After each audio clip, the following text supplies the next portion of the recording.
Hello, hello. Welcome to Mental Health Monday. My name is Alexander Hardy. Thank you for joining me. On this evening, we are going to be having a really interesting conversation around giving ourselves grace and not treating ourselves like our very own foot-faced, dumpster-hearted oppressor, and being kind to ourselves in the age of the Rona and beyond.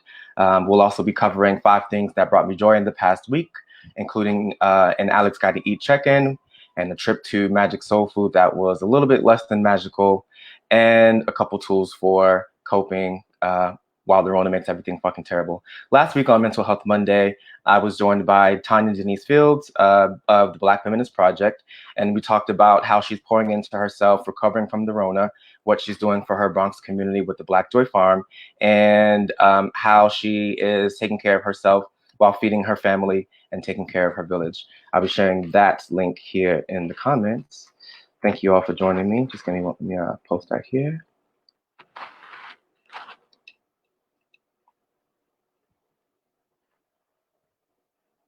Okay. All right. So for all who's watching, let me know in the comments how your self-care is on a scale of 1 to 10. At the moment, I'm going to give myself about an 8.5 because I bought myself a couple things that bring me joy. Two of those things are right here. One, this is Mary Clarence. She is a neon pothos, I believe she's called, from Natty Garden here in Bed Stuy. I just got her today. I'm going to hang her in my window, and she's going to help make Casa de Joy feel like home. Over here, I have my other homegirl, a little feisty thing called Rita Louise, and she is going to live in a gorgeous planter on the floor. She is a croton plant, also from Natty Garden 2 in Bed-Stuy, so shout out to them.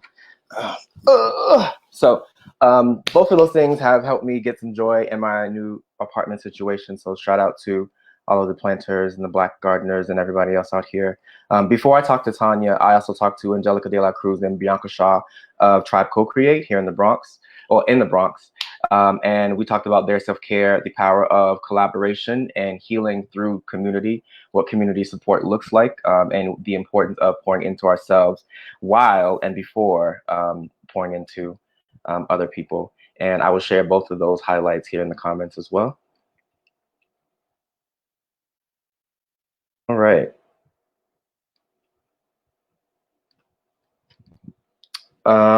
Let's see. So I also wanted to share 5 things that bring me joy in the past week, or a few things that are bringing me joy in the past week. But before I get to that, I want to tell you about my trip to Magic Seafood here in Brooklyn. So I just moved to Brooklyn, for those who don't know, and I'm enjoying Bed-Stuy and taking all in my new neighborhood, enjoying my neighbors, doing my morning pages, and one of the things that I'm enjoying about getting to know about this process is getting to know all of the food in the area and trying all of the things that are close to me, doing some walking and just seeing like what the neighborhood has to offer in terms of its culinary offerings. So one of the places that I went is actually pretty close to me. It's called Magic Seafood, and I've heard mixed things about it beforehand, but it's important for me to try it for myself. So I wanted to share some of what my experience was like with the good old Magic Seafood. So for those who followed me, you know my life with macaroni and cheese. Macaroni and cheese is a staple in my household. It's been something that I grew up on. It's been something that has always been the center of our meals. The turkey's important, the chicken, cool, that stuff is fine too. But the macaroni and cheese is where it's at for me. So it was really important for me to not only figure who had the best mac and cheese in the area, but also like continue to get back into my groove of like improving and leveling up on my mac and cheese myself. So I always try to 7 times out of 10 I'll try the macaroni and cheese in a restaurant, especially if it's a soul food, with the expectation that it's not going to be nearly as bad. It's not going to taste like my mother's or what I've grew up on, but I always consider it a calculated risk when I try macaroni and cheese out in the world. So when I ordered from Seamless. I ordered on Magic Seafood from Seamless, and I actually ordered some other pork chops and macaroni and cheese. I don't know why, but I got stuffing as well. And when I got there, they had just seen the order and they were actually out of smothered pork chops. So I got the salmon instead because I figured you can't really, it's hard to fuck up salmon, I think. So I was able to get that. And yeah, okay, so right, okay, so they didn't fuck up the salmon, right? Because like I said, if you put a glaze on salmon and you broil it right, you give it a little bit of time in the heater. Like it's not, there's only but so far into the land of terribleness you can go with salmon and a good glaze. The stuffing, I don't know why I got stuffing. I had broccoli and other veggies here, so I ate those.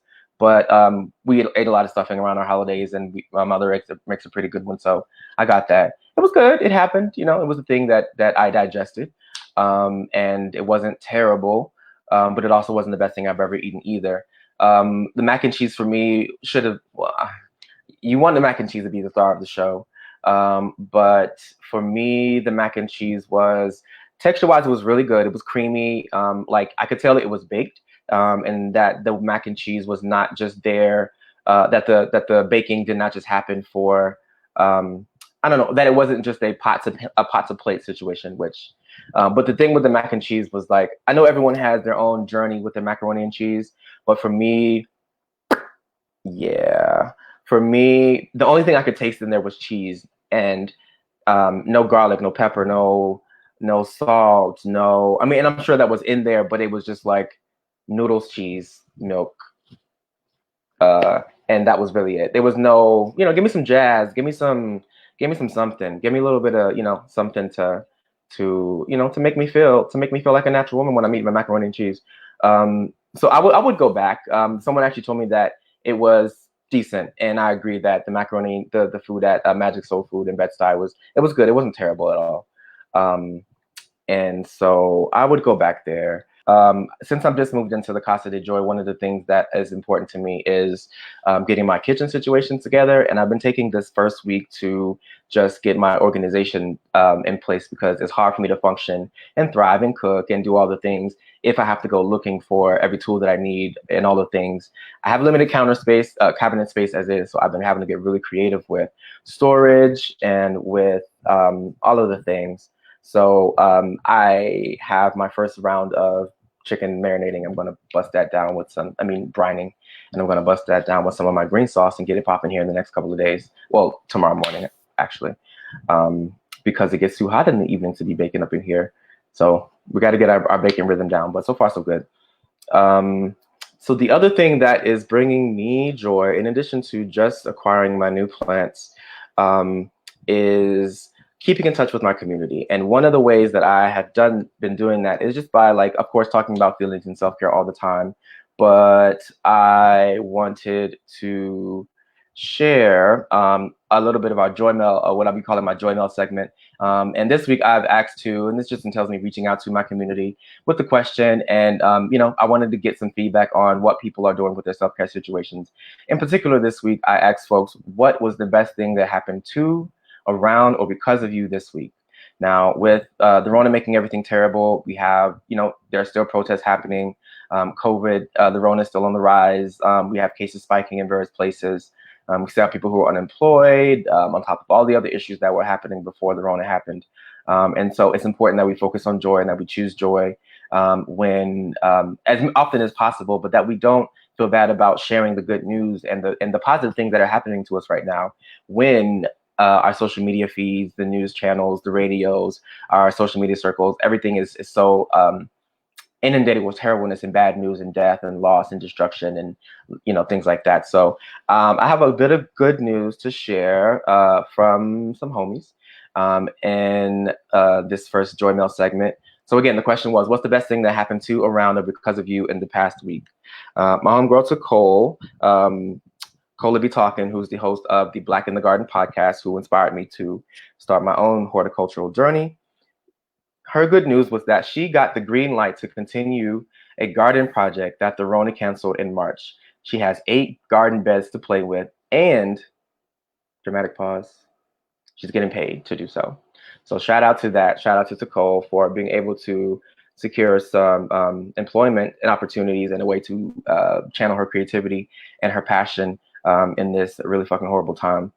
Andrew Ricketts, who is my brother here in Brooklyn and a friend of mine, a co-writing homie, great writer and multimedia talent.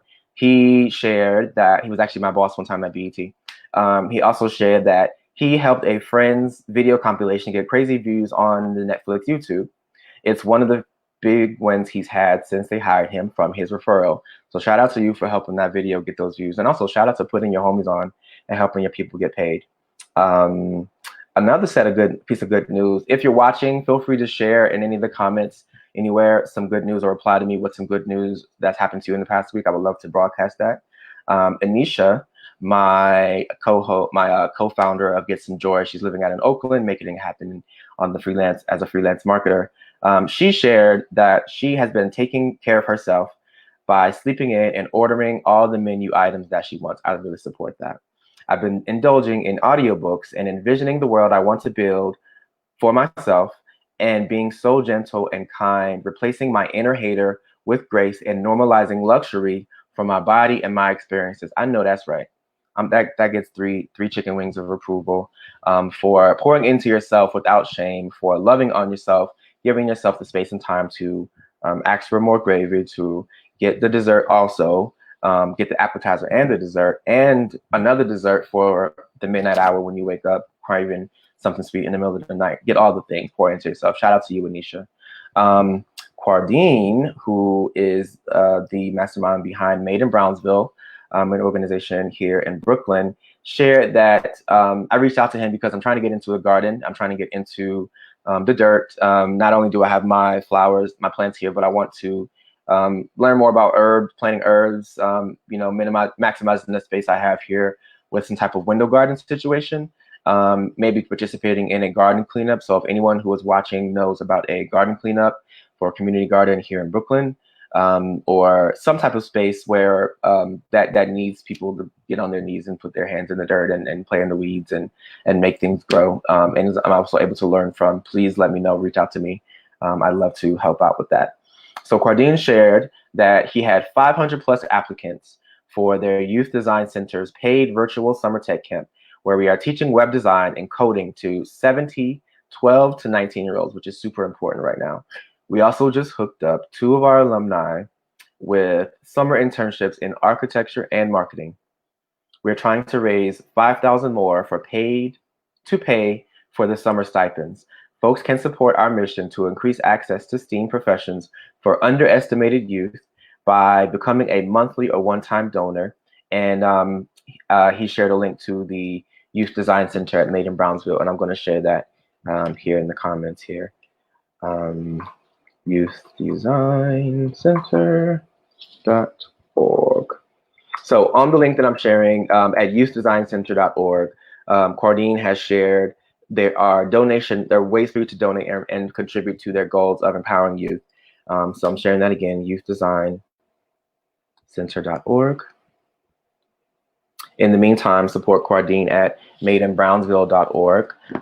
And for me, I would say the best thing that happened to around and because of me is, I would say, easing into this apartment. I've been giving myself lots and lots of grace around easing into this space and not overburdening myself with the need to get everything in place, every piece of furniture, everything on the wall right away, because part of my journey in moving into this space entails establishing a sense of safety and feeling like I am okay, not just in my surroundings, but in my body. So I actually have chanted to myself pretty regularly, you're okay, you're safe, no one's gonna kick in and put sugar in your grits, no one's gonna kick in and throw you out into the streets. You're not gonna have to pack up and leave anytime soon. None of those things. No one's going to impede on your space or move your things or eat your food or, impede on the way you live your life or whatever the case may be. And that is one of the steps in my journey to recover from trauma and kind of bounce back into a space of safety. Also, I have here at the bottom to listen to Cola B. Talkins, Black in the Garden, which you can access on Anchor and Apple Podcasts and wherever you do your podcasting on Janet Jackson's internet. So easing into this space, got a couple things from IKEA. I have started circulating a wish list from Casa de Joy.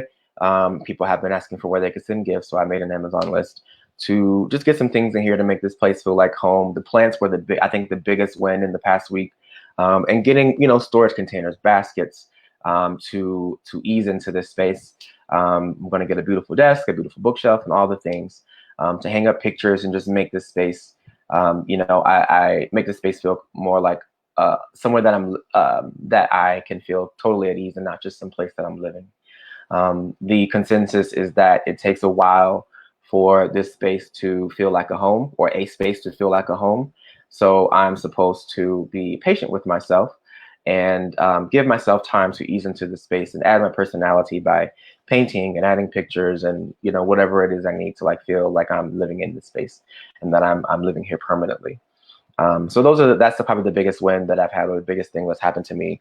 Getting a fan, which has been changing the game since we're in the butt crack of July with the heat, and you wake up and you take a shower and you step out the shower, you dry yourself off, and you're drenched again within moments. So it's yeah, shout out to Honeywell for the delicious fan here, and just baskets. I'm able to have all my books in one space. I think is a big win for me too. For me, feeling like home meant that I can have all my books in one space, that I can be comfortable to just like unpack, throw boxes away, because I'm not in a rush to pack up and leave anytime soon. To find places for everything, to make spaces on shelves, to hang things on the wall, and know that it's my space. It's been about 5 years since 6 years, 7 almost, since I've like had my own space where I could come in and lock the door and not have anyone come behind me, and anyone to worry about. So it is super important that I make the most of this experience. My friends and people have been telling me to enjoy this experience. Moving in was super stressful because I had a pit stop in between. But now that I'm here and it's starting to feel like a home, it actually feels more and more like a home every single day. So shout out to everyone who's been helping me ease into this Casa de Joy. My Black woman, building owner, and for giving me a chance. And yeah, shout out to sleep and waking up and going back to sleep and waking up and going back to sleep again. And yeah, not having to share a refrigerator space. Like, it's the little things. I kind of feel like I'm late to a party that everyone else has been at for such a long time, like safety or comfort. Like, I feel like I'm just getting into, or really trying to remember how that thing feels, safety feels in my body. So yeah, I want to, let me just double check on my Gizest.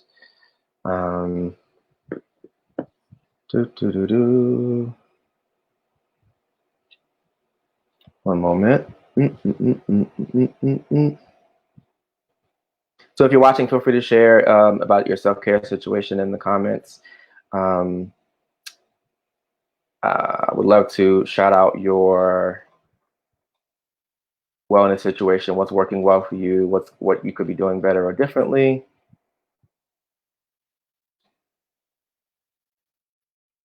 Okay.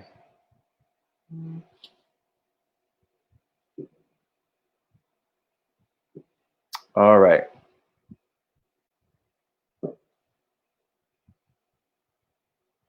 So another thing that has been bringing me joy as I wait for the guests are the morning pages. I don't have the book with me here, but part of the artist way is doing daily morning pages and also taking yourself on an artist day once a week.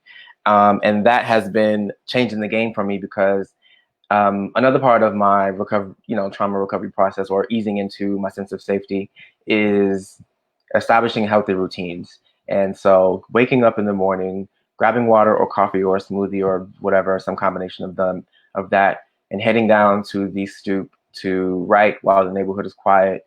Morning pages requires you to do 3 pages a day, every morning. And so kind of first thing in the morning as like a brain dump without thinking about it. And they frame it as you doing the morning pages, not necessarily writing the morning pages. And so shout out to David Cork and everyone who has been like helping us through, who I'm doing this journey with. And it's really been good to have people to check in with, and also to know that I have this thing to look forward to, and I think I might actually be becoming a morning person somehow. The other thing that is bringing me joy is the second episode of the fourth season of Where Should We Begin with Esther Perel. And I am sharing that episode in the comments here. And that episode changed the game for me because so her episodes, you can't they're anonymous. They're not clients of hers, and I love it because she takes out any identifying features. It sounds like two Black women, but they share a journey that they're on because they have been together for some time. One is out of the closet or open and has disclosed her homo whatever to her family and community, and the other one has not is a child, has a mother, and chose that route to, for the safety and for that like normalcy and to avoid controversy. And they have a really eye-opening discussion for both of them because they both have their narratives that they're married to as far as why their union isn't working. And Esther Perel, like that white woman, be reading people into the ground and getting people all the way together. And she had gems for both people. And I always leave that podcast with like at least a page of notes. So shout out to Esther Perel for her great work. And I see that our guests have joined. So I'm going to welcome the co-founders of the Each Other Project. Both are friends of mine. They live here in the New York area, and we've been supporting each other in this time. And I wanted to bring them here to discuss not only how they're doing individually and collectively, but have a conversation around engaging with our inner haters, because we all have one. What that hater sounds like, and what are some things that we can do to be more gracious with ourselves and be kinder to ourselves in this raggedy moment in history. So, no Rona. So, with no further ado, please welcome the Home Skillets, Brandon Nicholas and Donja Love. Let me see. Hey! We are seeing. Hello. Can you hear us? Yes, let me turn off. Boom. Hello? Hey. Hey, boo. There. Hey, y'all. Hey, y'all. Y'all look wonderful. Okay, look, giving us festive, giving us an updo.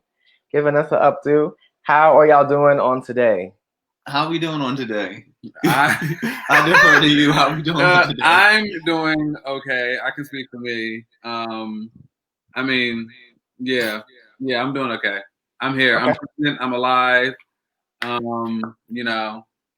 Hopefully Rona free. Yes. How you been? I'm Gucci. I'm feeling good. I'm feeling fine. I'm feeling fabulous. Okay. Yeah, faggoty. I'm feeling faggoty. Can we say faggoty on here? Yes, you can. You can say all the things, bro. You can say all the things. I need to say all the things. Faggoty. I'm feeling good. Good. First of all, thank you all for joining me here on Mental Health Monday. And like I said, I wanted to talk to y'all about what you're both doing to stay alive in this raggedy time. Yes. And some things maybe we can offer around the idea of being more gracious to ourselves. But before I do that, can you both please introduce yourselves in your own words? I'm Brandon Nick, photographer, storyteller, butch queen extraordinaire. I do a little bit of this. Yes, I do a little queen extraordinaire. I am the butch queen extraordinaire. Yes. In some pockets of the word, I'm butch queen supreme, but that's neither here nor there. I'm a cat lover. I love community. I mean, I guess that's what I'm gonna give y'all right now. I'm a Capricorn. Okay. Yeah. Hey Capricorn. I don't know what that means, but hey. Hey Capricorn. That means he is a hard worker and he is money down. I am Donja. I'm a nigga. I love this nigga. A writer for the stage, for the screen. I am queer. I am HIV positive, and I say all that to say like that aligns with my politics and how I like navigate and how I move through the world. Yes. And I am a soft nigga. I love to be soft, and I just love to, whenever possible, as much as possible, like offer myself softness, which is the same as grace, which is the same as love, which is the same as the fine, fabulous faggotry that we talked about earlier. Yes. All of that. All of that. So I say again, welcome. What meal would describe each of your moods right now? Last week, my guest Tanya Fields said that she was feeling very braised short rib right now. And I said that I was feeling like a pot of collard greens that's been marinating for like a mighty long time. And you bust that whole open. It got some smoked turkey necks in there. And you bust that whole open and it just tastes like, love and joy and the sun, moon, and stars. So what meal would describe your mood right now? I would probably say, well, because it seemed like it hit you. Yeah, I realized. So I'll start because mine probably not as popping. I think I am giving you very much unseasoned quinoa right now. Okay. Very unseasoned quinoa, which is to say it is good for you, but it is not what you want right now. Like, baby, okay. Yeah. And I'm laughing so much because he literally has quinoa in the fridge right now. but the quinoa actually is seasoned.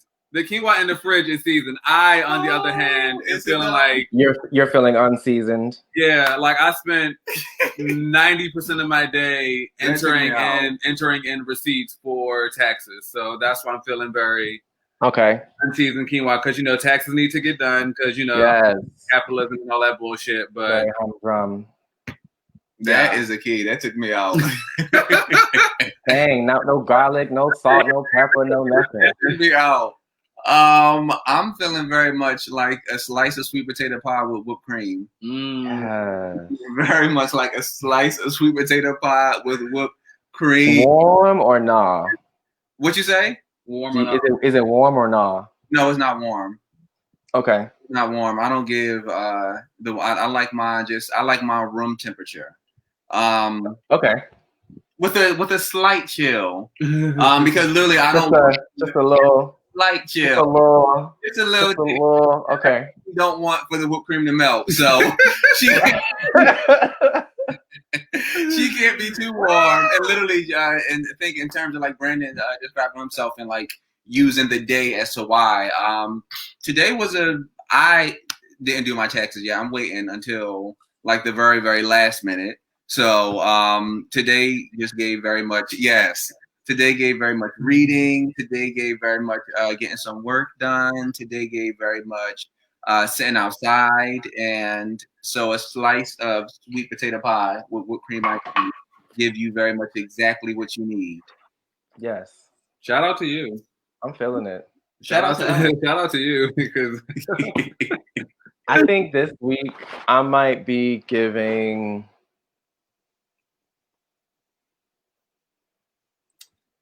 breakfast burrito. Ooh. I think I'm giving breakfast burrito because I think I'm giving like it's breakfast, but I'm not giving myself the time to like make a long like a big drawn out, spread out situation. So it's like let me just do all the things and chop shit all up in the thing and like okay, I ate something. Like I'm eating like breakfast. It feels like very checklist and not like a moment in the day. So I need to get my life together and get my breakfast situation on par. Like you said, you gotta offer yourself grace. You just moved into this place, okay. So you can take your time. You can take your time and ease on into it. Yeah. So yeah, thank you for that because I'm in no rush. So I wanted to ask you how would you rate your self-care at the moment on a scale of 1 to 10? For like today or for like this week? I would say like at this moment in time. You can start first. I would say on a scale of 1 to 10, my self-care at this moment, maybe like a 9 or a 10, actually. I would say a 9 or a 10 because, like I said, I'm prioritizing me at all costs. So that means I'm not doing my taxes right now. Tomorrow and Wednesday might be a different story. Now it gives very much no taxes right now, so I'm not even like in that world. Just reading for leisure, and not because like work wants me to read this thing or that thing. The last time that like I really was able to just sit down and just like read and get into a book was probably before all of the protests started happening. And so to now just finally be able to just sit down and read, get into a good book. Like I said, sit outside, even though my ass got bit up by a million mosquitoes. I'm still feeling very much 9 or 10. And just, yeah, feeling good. Taking baths. We love baths. I love me a good bath with some Epsom salt and some Dr. Till bubble bath. Yes. That was right with the candlelight and some smooth tunes playing. So what's on that smooth tunes playlist? What's on that smooth tunes playlist? Well, you would have to ask Brandon because I always take his phone and use his Spotify because I don't have a premium account. Okay. But he has what is about it? Her name is not Mahalia Jackson, but I know her name is Mahalia. Because every time I see her name, I think of Mahalia Jackson, but the artists like Mahalia, Summer Walker, is it Cassius Clay, Cautious Clay? Cassius Clay, Lucky Day. Lucky Day, yes. Little Willow Smith. Who was that fine nigga that we liked? The dark skin one with the locks? Lucky. Sir. Yes, Sir and Sir's Kenfo. Brother. Yeah, brother. A little bit of, you know, it's a low key nigga playlist essentially. Yeah, but it just literally mine is like one Sam Smith song, but yeah. When I'm in the club, it literally like sets me right. So yeah, all of that goes into a 9-10. Thank you. That's popping. Question was, I would rate my self-care probably a solid 8.5. Come through. Yeah, I'll say a nice girthy 8.5. Yes. Yeah, I have been really prioritizing like my well-being and like not sacrificing like my well-being or my joy for the sake of someone else, or like not sacrificing my comfort for the sake of someone else, which is to say I've been sparing people less, which has been really helpful for me because I actually feel like I give a lot of allowances just for whatever reason. Despite what Donja says, I actually think doing my receipts today was also a part of my self-care because I do not want to be doing this shit last minute. Right. Because I want to be able to enjoy the next few days without having to feel like there's some looming sense of fucking anxiety over my head. No shade. Yeah, and then of course it's like chopping it up with my Judies. You know, shout out to Society. I hope I can say that right now. I'm sorry. Shout out to the DDSS. Material Girls. I'm shouting out my crew. You know, that's been giving me a lot of joy. So yeah, 8.5. Okay, that's good. That's really good. Because and like considering all that's happening, you know, all that is happening that we know about and that we don't know about, and all the like the fact that life is like, girl, I know you just got over this one speed bump, but here go another one and another one and another one and an uppercut and all this other stuff. Like that's really good. I'm gonna give myself like an actual 8 point. Yeah. I think 7.5 something. 8.75 2. Come through. And why exactly 8.752? I need to be drinking. Well, no. What's going well is that I've been writing every single day, which I haven't done in years. I haven't done that in. And I know that my mental health is so closely tied to my creative output is so closely tied to my mental health. So like I can always tell when my shit is all fucked up because I'm not writing at all. And not saying that things are like perfect, but like just being here, I just feel like it just cracked open something, and things are just, the morning pages have helped. So that I had my first smoothie today, so I'm officially a wellness and diet expert. Yeah. And I'm available for hire. I had one smoothie in 2020, so you can hire me to teach you how to get your life together now. And she was really cute. And I'm also, because I'm cultivating like a little morning, like a little stoop basket, so I with like a blanket and a tumbler for my coffee or a little drink, and I want to get a good candle and the basket that I can take downstairs every morning to set up my little situation when I write. So like that, getting into that routine is so great. And so that's what I think has got me up there. What could you all be doing better or differently in terms of your self-care?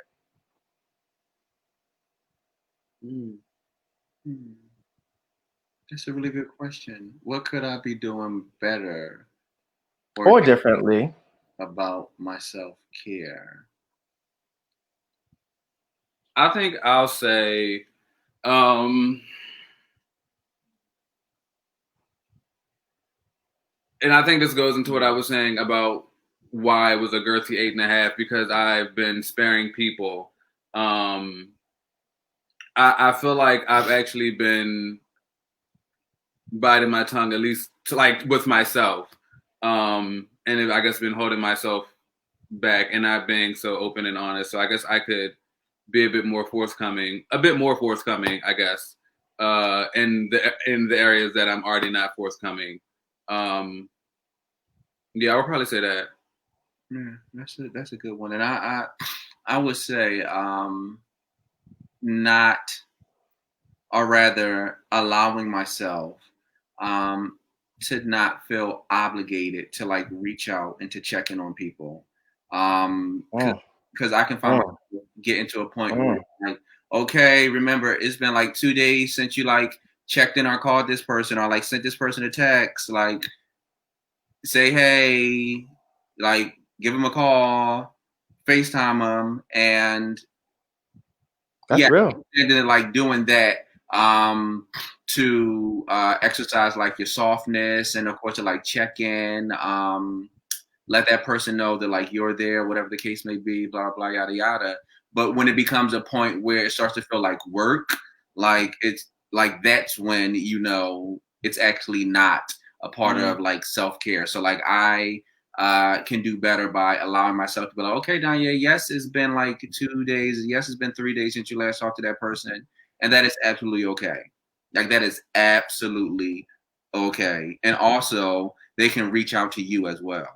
Listen, that is the one. So I think that is something I can do better, like not feeling bad for not reaching out to somebody at a designated time.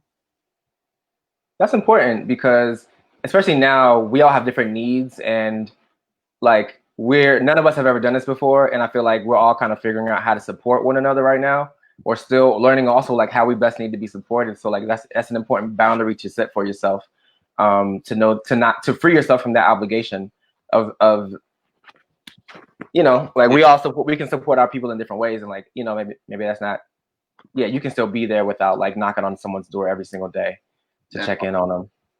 Yeah. So aside from checking in on your self-care and talking about, you know, how we're adjusting in this super raggedy moment in history, I wanted to talk about well, a two-part conversation. One, how this transition has been for you both individually and collectively, but also like how you have been able to thrive during this time. So I guess we'll start with the positive. What are some things that you have learned about yourself during this time as a partner? That's a good question. It is. I'll let you go first. I don't have an answer yet.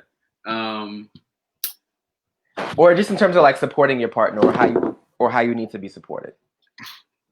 So I don't know if this answers your question, but I think what I'm thinking in this moment is there is something, well, rather, I'm really appreciating what we have, in a sense of like, we, like, Alex, you know this, we have been taking this social distancing very serious. Maybe. Very serious. I say that to say, for the better part of the last 4 months, we've been the only people we've seen, and having only seen Donja, and like been around him and interacting with him and not really interacting with other people. I'm like not so much surprised, but I'm glad that like we have the relationship that we do. Because like I know other people who are cohabitating, whether it's romantically or platonically, and the cohabitants are driving each other up a fucking wall. And I think what I'm really appreciating and like cherishing is how we actually can like hold space and like literally be in the same like breathing area, but not really like getting on each other's nerves. So I think if anything, it's shown me that like even when we're fucking still, like we're good. Like when all of the distractions of life is out the way, we are still good. Which is like beautiful and I guess somewhat of a privilege because I know not everybody. Baby. Going down out here. Propose the Donja as a Literally, kid. I was just, This propose literally. Yes. You were talking. I was just watching myself, and I was trying to like. I was moving my head ever so slightly to get it just asymmetrical. Like literally, as Trying you to get it just right. doing inch by inch, centimeter by centimeter. Mind you, I'm just like, am I saying something wrong? Because this nigga is sitting so. I just wanted to make sure that I was getting it right. I wanted to make sure I was getting it right. But no, I That angle right. to everything that Brandon said, just in terms of, and is like this is what's so crazy for me is yes, I intrinsically knew it, but like I never really realized or at least like thought about that this is the only nigga that I've really seen. Like out of folks that like I know that I have a strong relationship with, like this is the only person that I've seen, and like I never really allowed myself to like fully think about it until you just said it, which is absolutely deep. And yeah, I realized in terms of being on lockdown with Brandon that I am also able to like hold so much space with somebody, right? Because when like you're in a relationship, when you're married with somebody, no one who is alive right now, to my knowledge, has ever gone through a pandemic. And so everyone who has been married, when you marry somebody, you never thought that you would be quarantining with somebody for months on end. And so with all that being said, this has made me realize that like, oh, like we actually can be like locked down together. And then my ass always take it extra thinking about like a zombie apocalypse. What if zombies was coming? Like how would we be able to like navigate that new terrain as well together? And this let me know that we'll be able to knock some zombies out. Yeah, I'll be able to make it happen. Zombies out. So yeah. That's good. That's good because you hear so many stories now. You know, I imagine, yes, you love this person down. This can be your favorite person on this world that's not named Janet Jackson, right? But like you said, it's the endless quarantine. It's the lack of separation. It's the inability to get a break. And as people who, for many of us, going to school, going to work, getting out in the world, whatever, is a reprieve from like a shitty situation at home, you know, or stressful or dangerous or whatever kind of situation. So it's really good that for you to be, you know, there together, like you can create a happy space that you don't, you know, maybe necessarily feel a need to want to like, or need to escape from, you know, the way that, you know, people find peace at work, or, you know, maybe they go to, you know, work is the only place they feel, or school, validated, supported, loved, seen, all that other stuff. So it's really good to be able to create that, to have that at home. Yeah, and then I'll say like, last week we actually like switched shit up in terms of like our like decor and furniture and all of those things. But literally at the top of, and I think like you know this because like we've like shared it with like friends and what have you. Like at the top of quarantine, we got us an air mattress, and we just started like sleeping in the like living room. So literally since quarantine, back in March, I think we might have slept in our bedroom once, and that's because the air mattress got a flat in it. But literally since quarantine, we've been sleeping in the living room, and at first it was like under the guise of we're like camping out in our place. Like we tried to make the quarantine fun for ourselves. So we were like, we're camping out like in our own home. And then we just loved just being in the like, or at least I did at least, because sometimes Brandon's like, can we go back into the bedroom? But like, I just really loved being out in the like living room. It was just, I don't know, something about it just changed the energy of the space for me. And we recently got us a sectional, which like a pull-out bed as well. So we still get to like live our best lives in the living room. It's the room that we live in.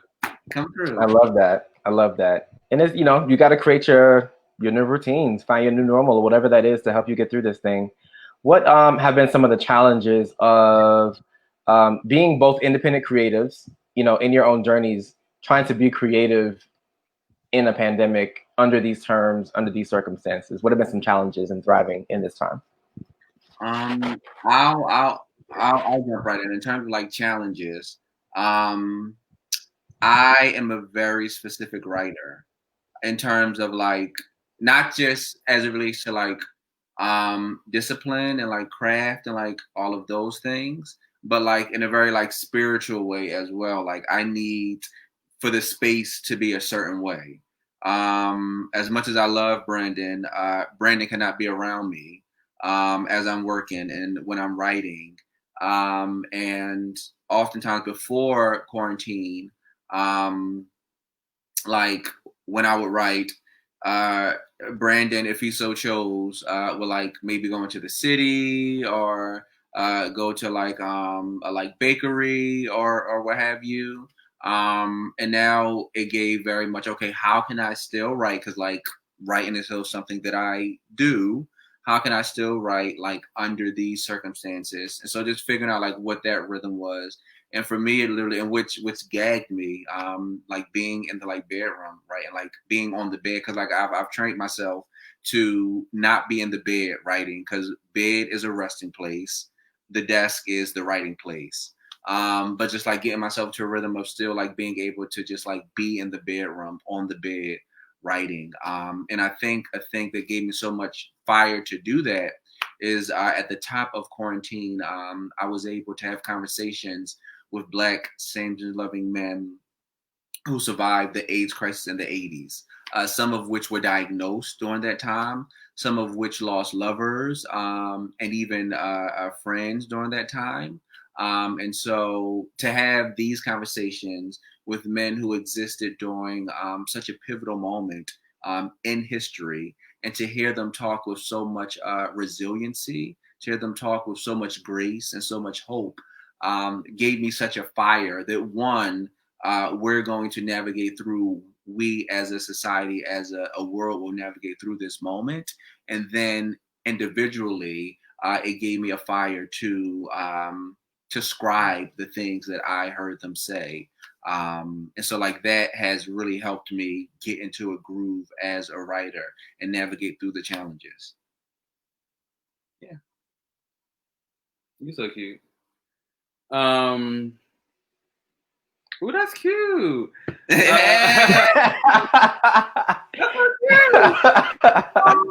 With the website. Yes, promotion. Revamped. They newly revamped. I will say it's looking good. Okay, I shut up. I will say two things. Bloop. I'll say, two things. I think at least creatively on a like personal level, I found this time to be really soothing in the sense that like, and I think Alex, this is something that you talked about before in private, like prior to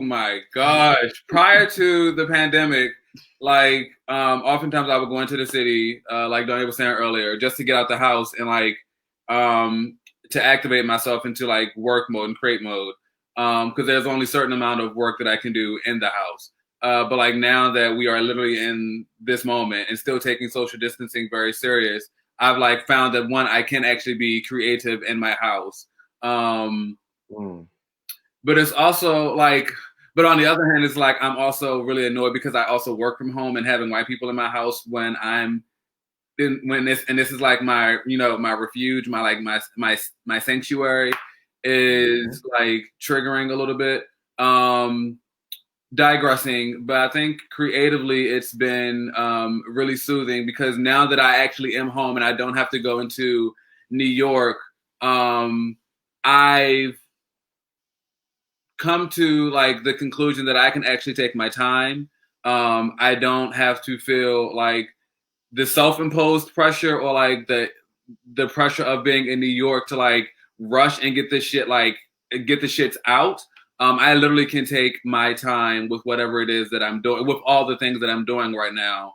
And I think that's probably been one of the most like healing things for me because prior to this, so much of my inactivity towards like my creative endeavors, I literally be beating myself up like, oh my gosh, Brandon, like, why the fuck you just sitting in the house? Go and get this shit done. Like, this podcast is not going to happen until you make it happen. This other project is not going to happen until you make it happen. But now that I actually cannot go into the city, it's just like, what is your excuse? And like, and questioning that, realizing that one, it is perfectly okay to rest. Every day does not have to be a day where I'm committed to accomplishing something or like having to do a whole to-do list or like trying to check off all of these boxes in like in my goal in like my mental goal box. It is literally given, Brandon, you can rest, take your time, and honestly enjoy the journey. And I think being able to slow down a bit, because ultimately that's what this has done for me. It's allowed me to slow down. Being able to slow down a bit has really just helped like my mental wellness. I think my creative wellness, and just like my overall wellness, honestly, because like now when I actually am activated and working, I can work way more efficiently and without like the guys or like the self-imposed pressure of if I don't have anything tangible to show for, like I'm a failure or like I have nothing to show for, then it's all for nothing. Like all of that is gone. Now it's just like, you know what? Sit your ass out front, do what little bit you can, and keep it pushing. That's literally been like really good for me. I know that was a long answer, but yeah. Come through.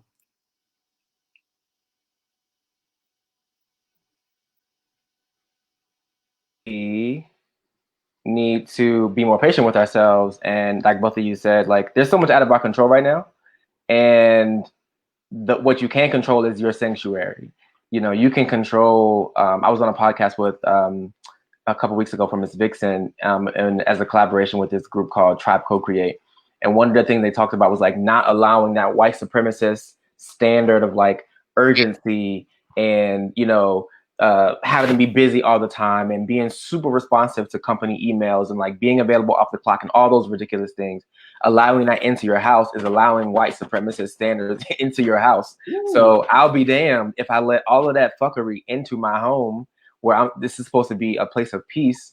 And so they liken it to like being your own oppressive boss and like and not putting that pressure on yourself. And so like that really stuck with me because like I'm like, oh, let me not be my own dumpster hearted boss. Like, no, I don't deserve that. Fuck that.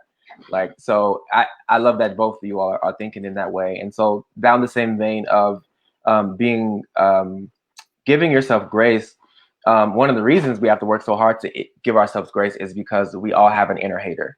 And we all have a voice or voices inside of us that hold us back from being our best selves, that may speak to some insecurities, that may speak to things we're afraid of, ashamed about, anxious about, you know, and also, you know, the part that really just stops us from taking that leap. So as creatives, as humans, really, you know, anyone with feelings and emotions who, you know, regularly taps into them and acknowledges your feelings.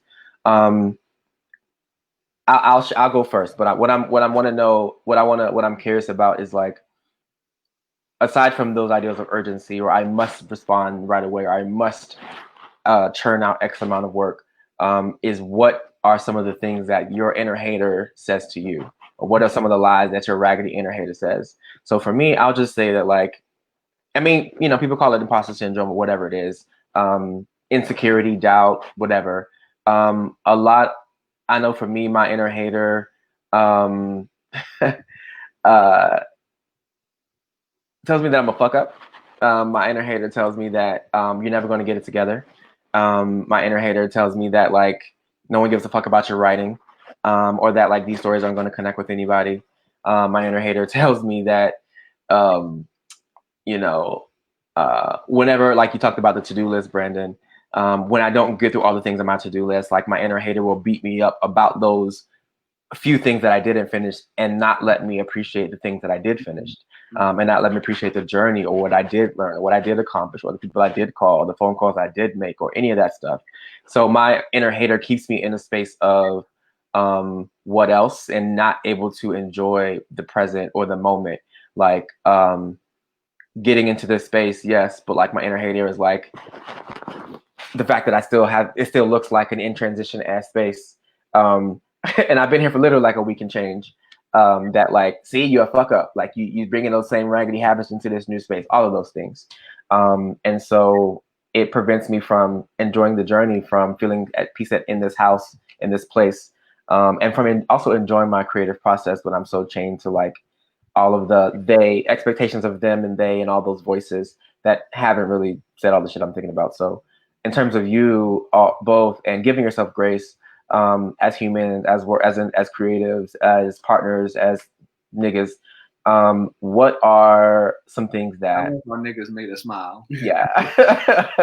What are some things that what are your conversations with your inner hater like, as much as you feel like sharing?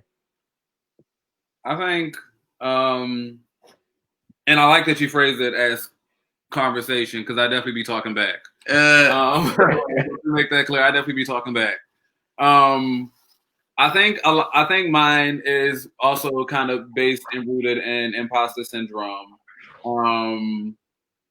Even though I would like to think that I've done a decent job or done the work of being able to, like, enjoy my journey and not having to equate, like, where I am with where somebody else is. Of course, that, like, still shows up. But I think my negative self-talk really is around, I guess, my insecurities around just, like, my value to the community and, like, my placement in it.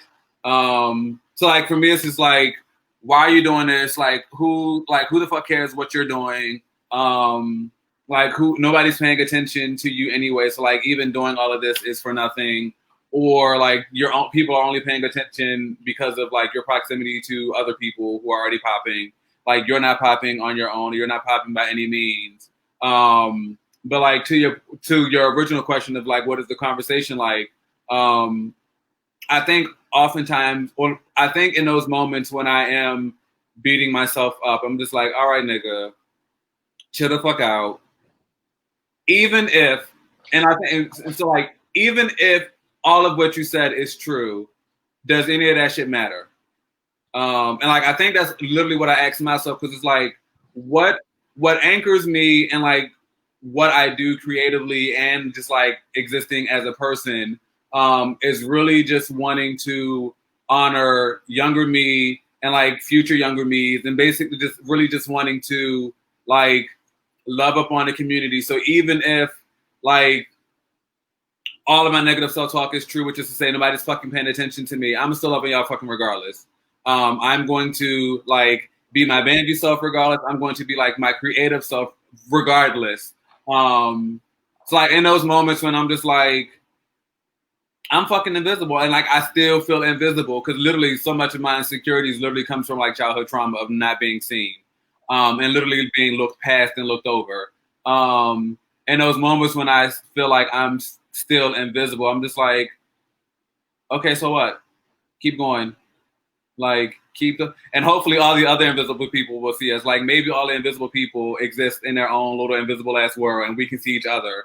So for all the motherfuckers who are visible, who don't see the invisible people, maybe we can exist in our own, like, place and not to be popping, So it's just like, yeah, like literally for me, it's just like, all right, even if all of that shit is true, so what? Because I'm not doing, literally the reason why I'm doing or pursuing anything that I pursue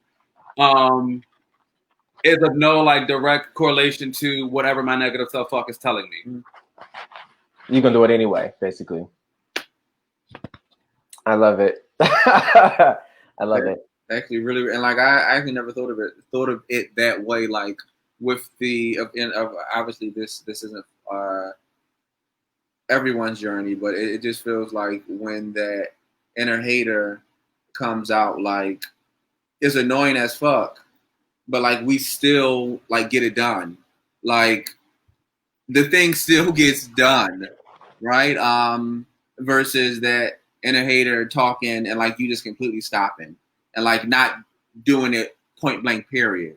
So I just think that's so interesting because like I never thought of it that way in terms of whenever I hear the inner hater going off, it wears me out. But like literally the thing still gets done. And so I think for me, that inner hater is always saying, my foot itched. You understand? Your foot itched. They're saying, bitch, your foot itched. Stop doing that shit and scratch that foot, girl. But no, is always reminding me, rather, like, instead of saying it's like reminding me of like how invisible I feel, and how there are, and why you are so invisible is because of X, Y, and Z. And there are other people who are more visible, and they're more visible because they are not so much better writers, but know how to navigate a system in a different way, know how to play the game in a certain way. They're more engaging than I am. And so like all of these things kind of like creep in. And what I've had to learn to do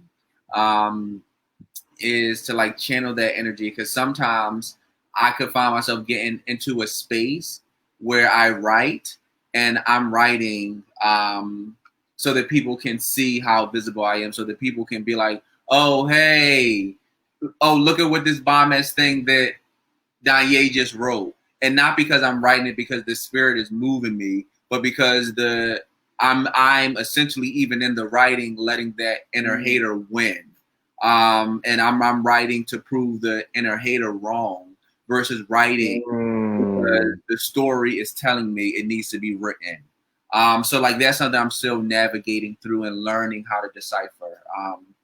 That's important. But the inner hater is complex like that. Yeah, and I think it's also just like, because Donja made a good point. Sometimes the inner hater, like, despite all the shit we saying, sometimes the inner hater really does win. And like shit, and like it literally will stop whatever it is that you are pursuing or trying to do, which often case is really unfortunate. But I think what's honestly been helpful for me, and I know this in itself is another challenge to like overcome, because like on one hand it's like the negative self-talk, or as you say, the inner hater, the raggedy inner hater. But I think what's helpful is to get the inner hater out, which is to say to talk to somebody about it, like these like thoughts that you have. But also like that is a challenge because oftentimes we, to like what you were saying and to what Donja literally always talks about, we don't offer ourselves enough like grace or like softness, or like we aren't vulnerable. We don't allow ourselves to be vulnerable enough to be like, Alex, bitch, I feel like the most raggedy fucking faggot in the goddamn world. Like, all this shit I'm doing is for nothing. Like, blah, blah, blah, blah, blah. Because I feel like when we allow our raggedy inner haters to win, we are like removing ourselves and distancing ourselves from love and like from and from success. Like success looks like whatever it looks like to the people, but like I think when we allow our inner haters to win, we literally disconnect ourselves from all of the joy and all of the love that we deserve.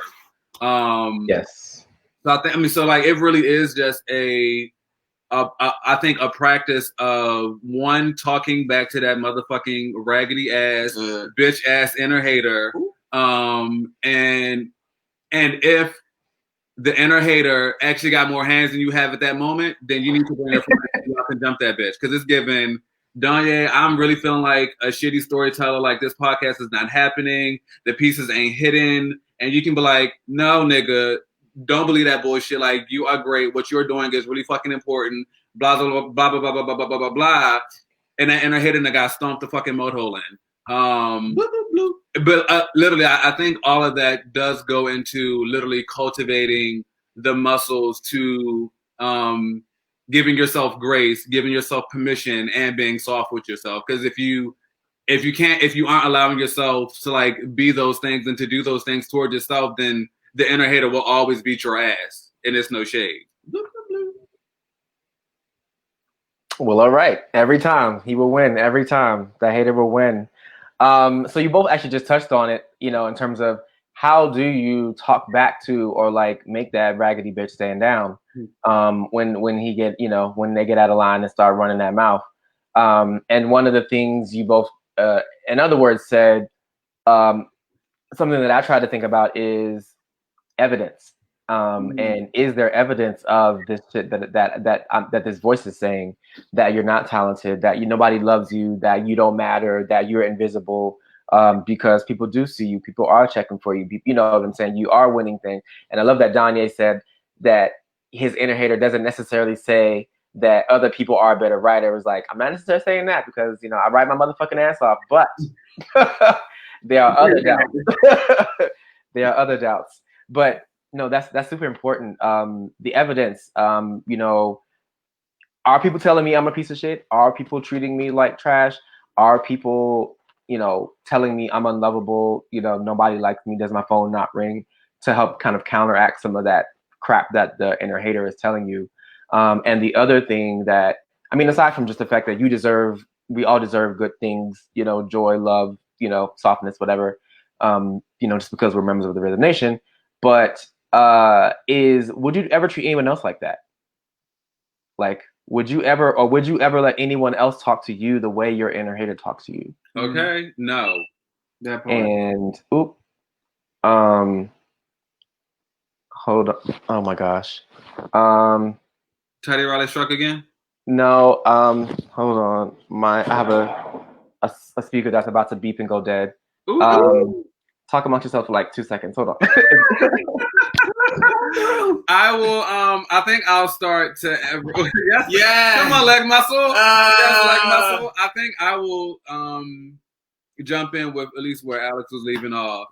I think evidence is like one half or like a component of it. But I think I think for me, it goes back to what I was saying earlier. It's like, what are the consequences of me not doing this thing, or like me letting the inner hater win versus like doing it regardless? That's a good question. Because it's like,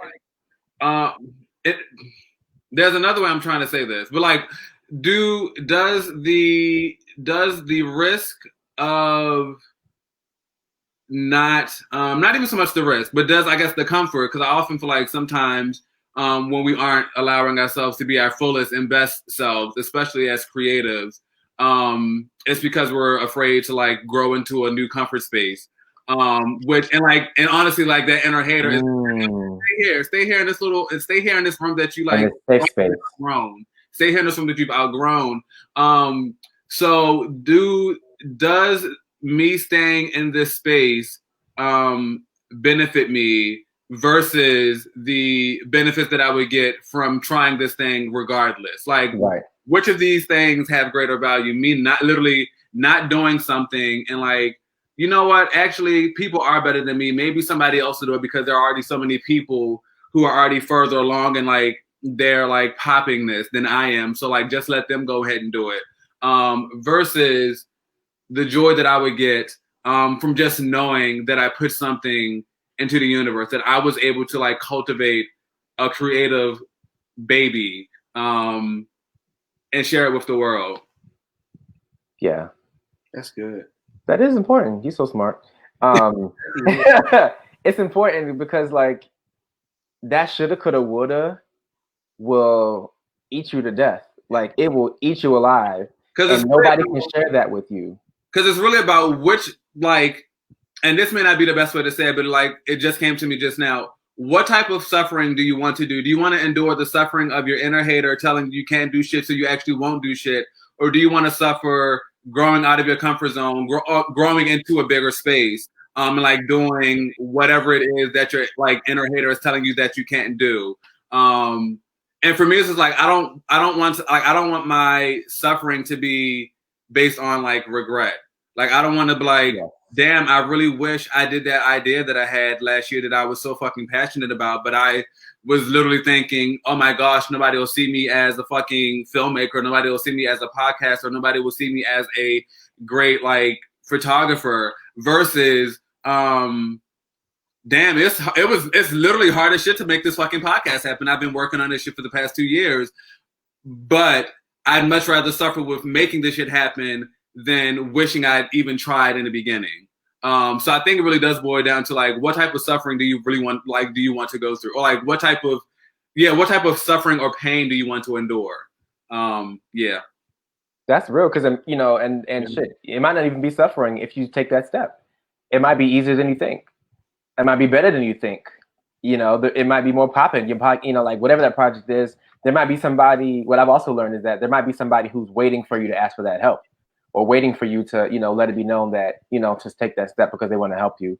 Mm-hmm. Because we work so hard to not look like that inner hater is winning, that you may look like you have it so together that you don't need help.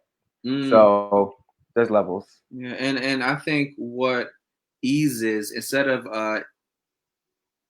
using the language suffering, what eases the discomfort is one, as much as possible, as deeply as you can, to like really believe in yourself.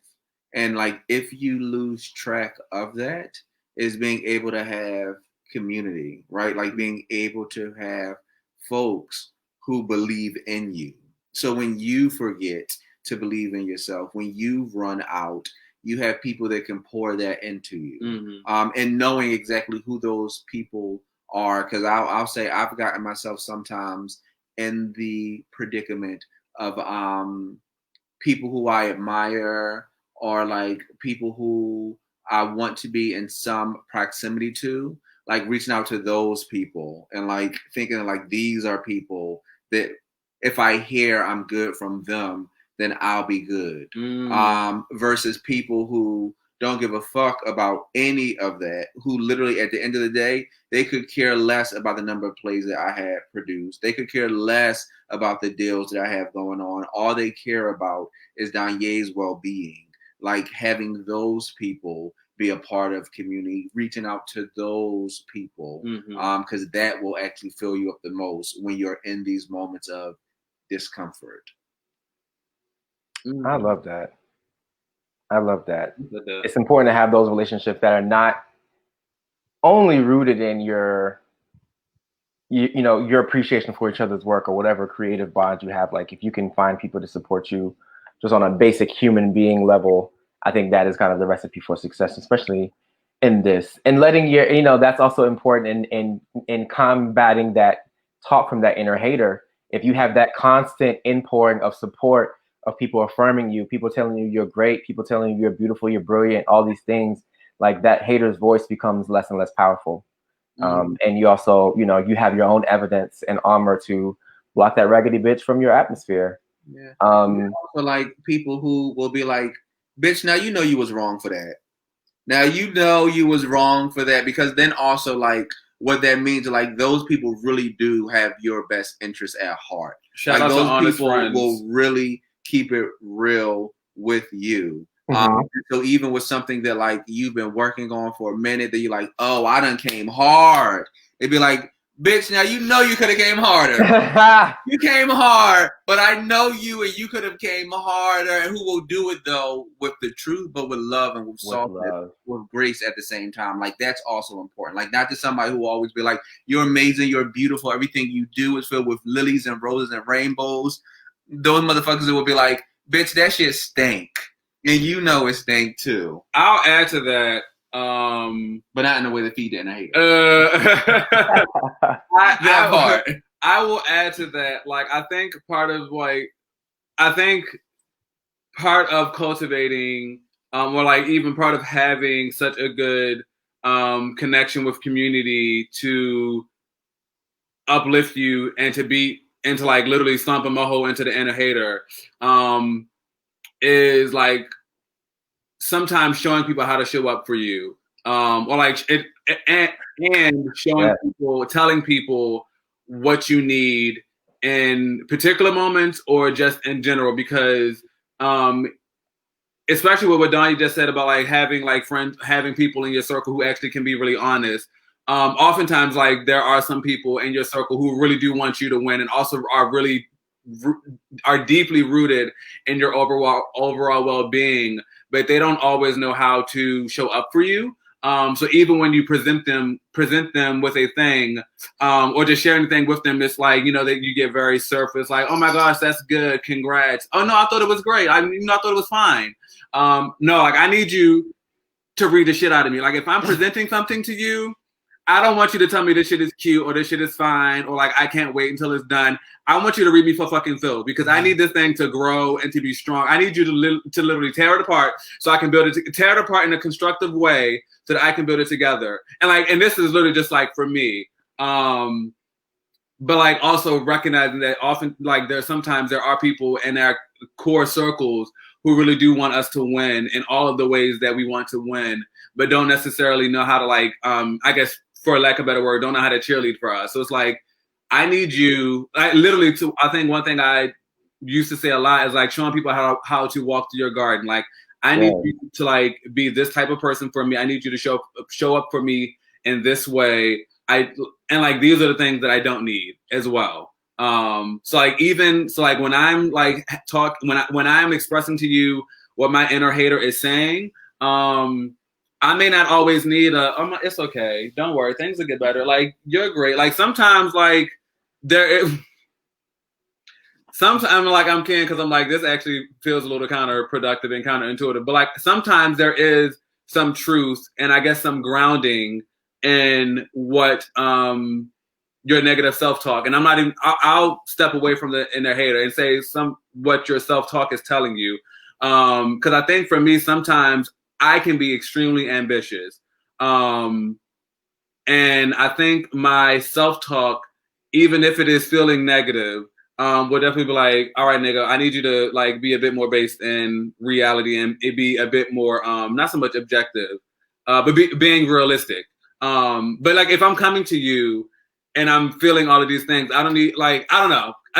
Because now I feel like it's also very nuanced, but I'll stop this by saying, I think it's important to show people how to show up for you. It is. And that could also equally be said for your partner in your relationship, showing your partner how to show up for you, what's not helpful, what's helpful, and, helping you win your battle against your inner hater. So I think all of what you said is super important in getting that affirmation internally, getting that strength and validation internally, but also putting people around you that can help you also, defeat that inner hater. And what you said is ultimately, negative self-talk. And the other part of that is, like you said, there can be some grounding that needs to happen in it, because every now and then we have to actually engage with that voice, like you said, talk back and see like, who is that voice? Or, is that a voice that I'm repeating something I actually have been told? Is that a parent? Is that a boss? Is that a sister? Is that an ex? Is that whoever that voice, wherever that voice came from? So, interrogating that too is super important. So thank y'all for that. Can I Can I jump in? Because I feel like I want to clarify what I meant by that. And I guess I'll use an example, because I think what you just said, Alex, really just help anchor it for me a bit. So when I say like the self-talk can sometimes like ground you, so like y'all know, but like I've been working on a narrative podcast for the better part, like a Black queer narrative podcast for the better part of like a year and a half.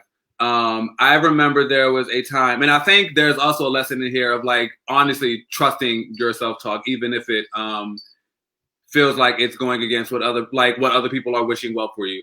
I was working on it, and there was a point in time early on when a lot of people were saying maybe you should simplify this thing and do it like this way, because this way would be easier and more tangible and like simpler to do. And I'd almost believe that was actually the best way to go. Cause like now my like the negative self-talk was like, bitch, this is beyond your means. Like, first of all, you don't have all the skills, you don't have all the tools to like even make this happen. You don't even have the team or the money because we're fucking Black and we weren't always allowed like all the resources. But then I literally sat with that and I was like, no. And I think this goes back to what I was saying earlier about like, to what Donja was saying, what discomfort are you wanting to go through? I was like, no, I'm not going to allow myself to have a stripped down version of my dream because what I want and achieving what I want would be so much more important than, and failing, I guess, and doing that than having usually a simpler achievable dream. But like in all of that, it was like people were wishing, like people were, and I guess in this sense, the inner hater was also, yeah. Yeah. I feel like I'm about to go off on a whole different tangent, so I'll just stop there. But I did wanted to offer that tidbit. Thank you. No, that's super important because we can't let that inner hater win up in this piece. Never. So yes, supporting yourself, pouring into your partner. What are just some things that you all are doing to get some joy? I know you said you all are creating your own kind of haven there. Some things that, not even going to, some things that you are looking forward to doing to get some joy in the week ahead. Maybe one or two things.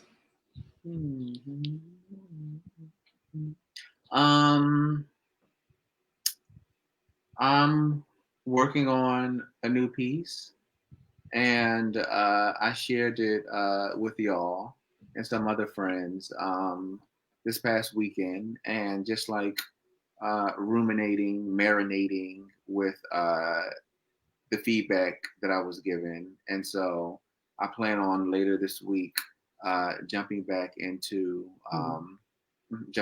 that. So that's one thing that I know will bring me joy. Just like being able to sit with different characters and like listen to them always brings me joy. Eating is going to bring me joy. Figuring out like what I'm going to make this week that will bring me joy. That always brings me joy. Maybe it'll be a sweet potato pie and I'll get some whipped cream. That will bring me joy. But yeah, I think like right now, what I like actually do tangibly see, realistically see, bring me joy is being able to like hop back into this new piece that I'm working on. I love that. I will say I think my two things are really simple. One is getting on the other side of taxes, because I will just be unburdened for the rest of the year about taxes. And I think the other is hopefully getting my fucking hair done. Amen. So you're doing your taxes yourself? No, we have an accountant, but we have to put in.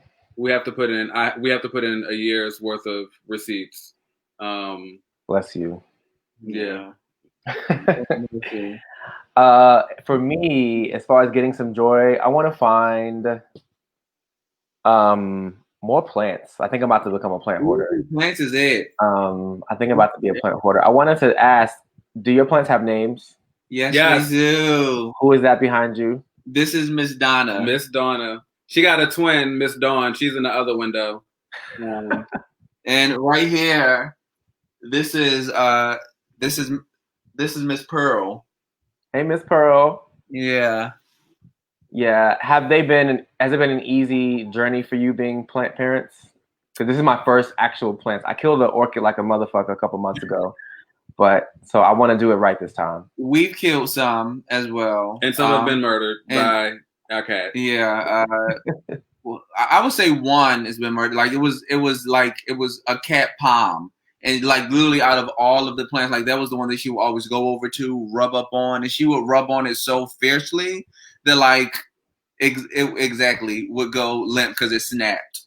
But yeah, and we've like had to like prune some because like some of the leaves just didn't make it. So it has definitely been a process. But like one of the things that I think has been incredibly helpful, and it like literally just started after like having some of these plants for like well over a year, is finally giving them names.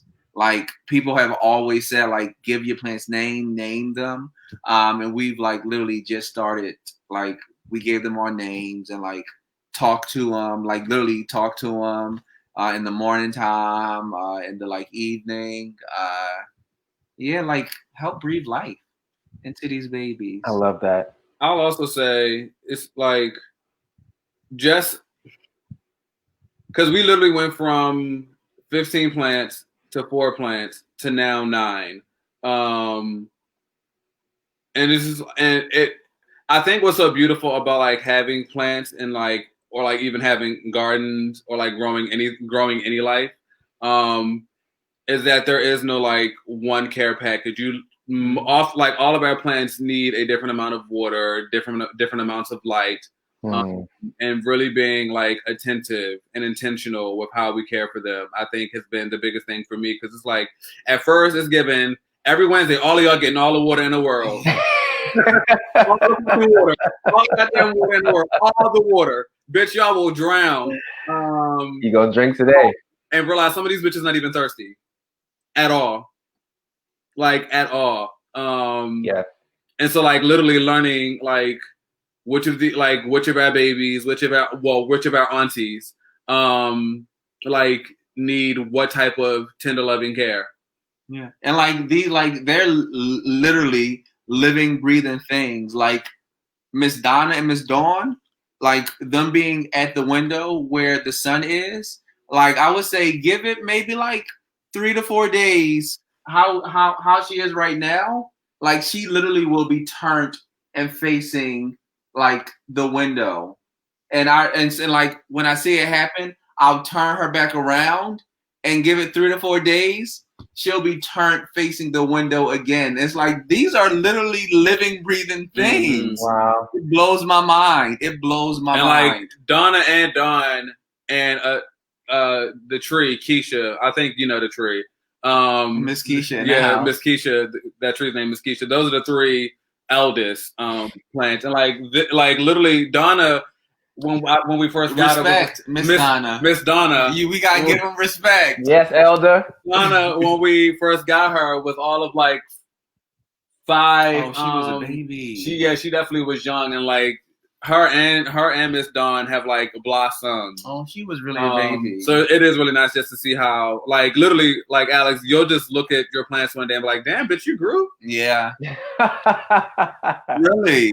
And it'll be a beautiful. I'm looking forward to it. Like it'll yeah. Not only make me and get on top of my self-care, but like something else to care for. And that's what they were telling me, that it's not one size fits all.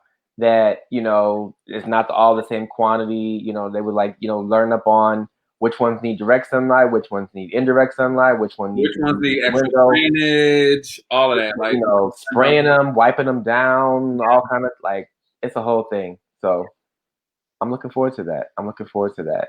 And I'm also looking forward to like getting some cool pots and some finding some, hopefully, some things that can purify the air up in this situation. So snake plants are really good for purifying the air. That's what yeah. And what? Really, they're from the motherland. Brighten and changes the like atmosphere. That's the main plant that people have been recommending. Snake plants and Monstera, I want to say it's called, is one that another homegirl they actually had one in there, but the sister in the store guided me to this neon situation here. So I want to thank both of y'all for your candor and for busting your emotions open with me on today. This has been really, really good because it's important that we all continue sharing our stories and reaching out to one another, but being soft, as you say, with ourselves, with each other, in this raggedy moment in history and beyond, because none of us know what we're doing right now. Nobody knows what the fuck they're doing. So anybody who wants you to convince you that they haven't figured out is lying to you, because none of us have ever done this before. Not with this, not a pandemic, with a recession, with like civil things going on, with Janet Jackson missing, like all these things. We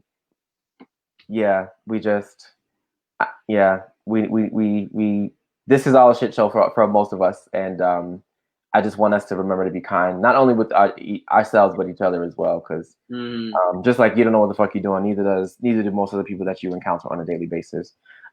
Where can we find more about what you two are up to and have going on? So y'all can find me on Instagram and Twitter. I really use Twitter the most. So y'all can find me on Twitter and Instagram at Brandon Nick. I don't know. Is that what you was asking?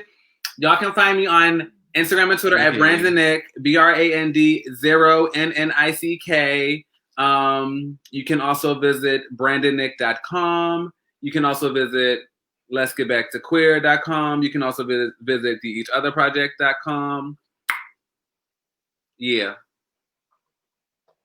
And can you tell us what folks can expect from Let's Get Back to Queer? Y'all can expect some deep, soul-shifting, queer, Black, magical storytelling. Yeah. And Okay. Period. And that's on Dewey Decimal. Period. Very that. Okay. You can find me, Donja Love. You can find me through him. So literally, if you go to his page, you'll find me. I'll be there in the comment section. Boom. And you can also find us at Brandon said, the eachotherproject.com, which is scrolling at the bottom, real fancy like. Boom, boom, boom. Yay. We made it. We got a marquee or whatever. Yeah, y'all fancy. Y'all doing that good, important blackity black work out here. So yes, thank you both for. Thank you, Alex, for just holding space for folks to, navigate through their mental wellness. That part. Shout out to get some joy. Shout out to Peak Niggatry. Hey, thank you both. You're welcome. Thank y'all for coming through and sharing your stories and your time, your precious, valuable, super expensive time with me. Anyone like they said who's watching, check them out on their sites and their handles to follow them, stalk them, love on them, share, reshare, retweet, share on the Insta Snap, all the things that they have going on. One of them, I won't say which one, be having like booty holes and stuff. But I won't. The one that's damn near giving you and other Black magic in the public sector. I appreciate both of y'all. Thank y'all so much for coming through. I love you. Please let me know how I can support y'all in being greater, and I hope to see y'all sometime next year when we're able to be in the same space. Come through. Yes. We love you, boo. Love you, love you, love you, love you. Thank you. Bye, boo. Holla, holla, holla, holla, holla. All right, so shout out to Brandon and Donja for joining me this week's Mental Health Monday. I also wanted to share really quickly, I'm going to be giving away a piece of art each week for the next 9 weeks as part of a partnership teaming up with one of my teammates, Stephen McKenzie, a wonderfully talented artist based here in New York, whose work can be found at hellacrust.com. And he wanted to give his work away because, how difficult it can be for art to be accessed, purchased, witnessed by people. He decided to give away some of his art with me and through his website. He also is available for, he has commissions and things like that is available for as well. And what I'm going to do is, if you leave me a self-care check-in in the comment or on selfcarecheckin.com, we will be sending you one piece per week. So this first week, this piece is by, again, Stephen McKenzie, one of my teammates here. This is an original autographed piece on a foam board that we will mail to you. He also has an amazing gallery on artsteps.com that showcases his work that he has created since leaving his full-time job and dedicating his life to being a freelance artist, creative and visual artist. So shout out to Stephen. Again, we're giving away one piece per week for the next 9 weeks on episodes of Mental Health Monday.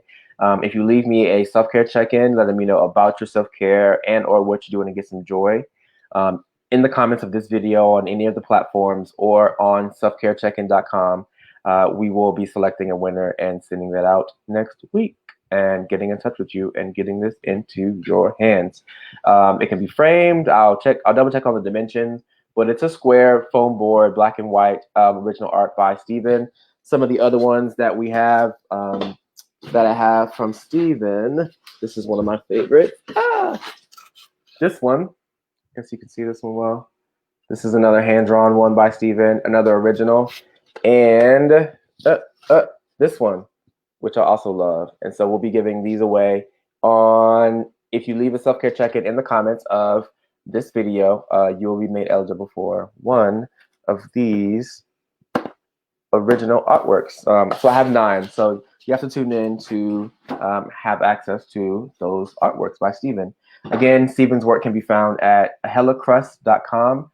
That is HELLACRUST.com. And Stephen has his entire creative catalog there, as well as any commissions that he's available for,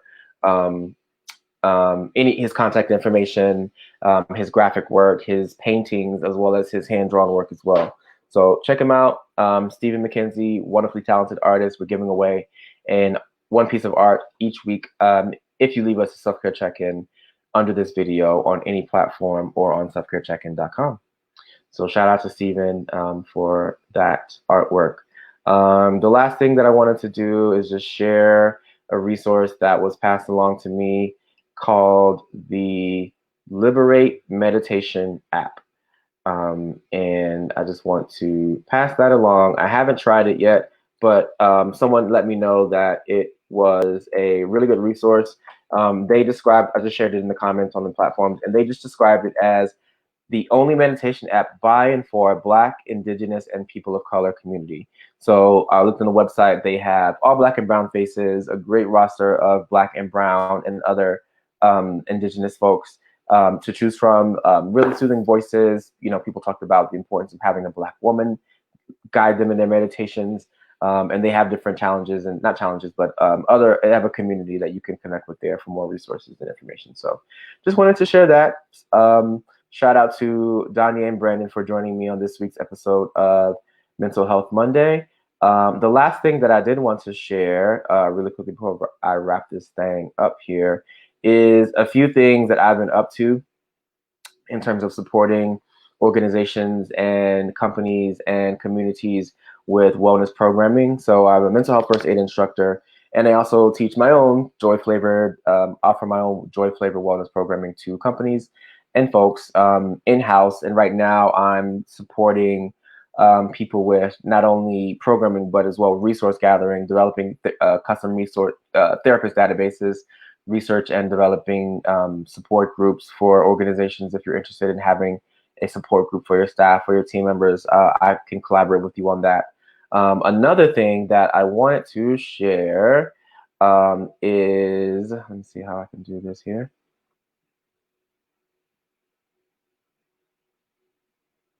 Oh no, it's not gonna let me.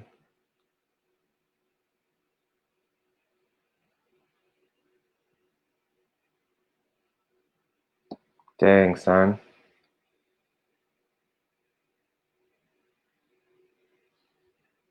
Oh, that's whack. Well, I wanted to share that well, basically that, yeah, I'm supporting organizations. This graphic is not coming up here, and that's okay, because even though we're not going to let the haters win, I'll just share 2 things. That one way I'm supporting organizations is with weekly mindfulness moments and self-care check-ins that I've been doing in office virtually.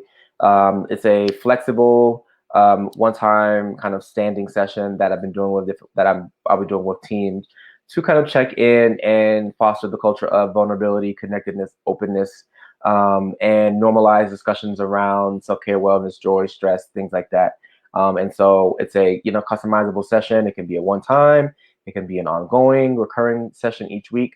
And so I'm beginning some of those and here with some companies, and they've been pretty interesting. The other way I've been supporting groups is with my literary therapy Writing for Your Life workshop. And this is an interactive, also customizable experience that uses the power of writing as a tool for healing, catharsis, joy, entertainment, clarity, vulnerability, authenticity, all types of things. And so it's an intimate session where you can have it, for example, for your team, for your class, for your colleagues, for your family, for your writing group. And we do guided introspective writing activities, as well as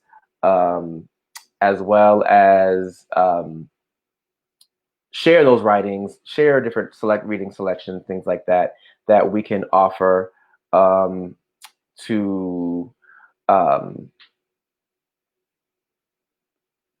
be open with one another in a really safe environment. So it's not an actual therapy session, but writing has so many uses as a tool for like I said, catharsis, busting our emotions open, things like that. And so I really appreciate and enjoy doing these courses because every situation is different. You have some people who are really vulnerable, want to share everything, and others who are less open. But the thing about the literary therapy sessions is that they can work. They can be customized. Some people enjoy really in-depth sessions where we're getting into trauma and stress and healing and self-love and self-harm and all types of things. Or some teams like to keep it more light and bright and not go as in-depth just because of the nature of the work environments or the teams that they're working within. So I actually enjoy doing both of these sessions, the mindfulness moment and the self-care check-in, as well as the literary therapy. And basically, I was just going to, can't get the graphic to work, but share that if you or your team is interested in some weekly, whether one-time or ongoing wellness programming virtually through a variety of platforms, I'm open to talk with you about how we can make it happen and be great together. So I think it's important that companies actively invest in and show their interest in and prioritize the joy and well-being of their teams, especially in this raggedy time now. So yeah, I'm going to share my information here. Please reach out to me on my website, thealexanderhardy.com. Hit me up at hey@thealexanderhardy.com if you're interested in connecting about programming, bringing something to your office, to your community, to your organization. I would love to speak with you. I'm just gonna share this here at the bottom here.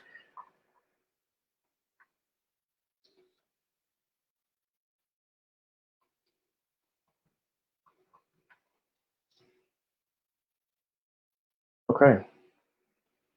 And that's pretty much all I have for the moment. Again, I have all the episodes of Mental Health Monday available on thealexanderhardy.com. You can search the Alex Gotta Eat hashtag on any platform on Janet Jackson's internet for my foodie insights on Twitter, Instagram, Facebook. And stay tuned for more joy-flavored conversations with vital information for your everyday life on Mental Health Monday. My name is Alexander Hardy. Thank you for joining me. Go listen to Janet Jackson, drink water, take a nap, take your medication, do what you need to do. Have a great day. Have a great evening, whatever. Okay, bye.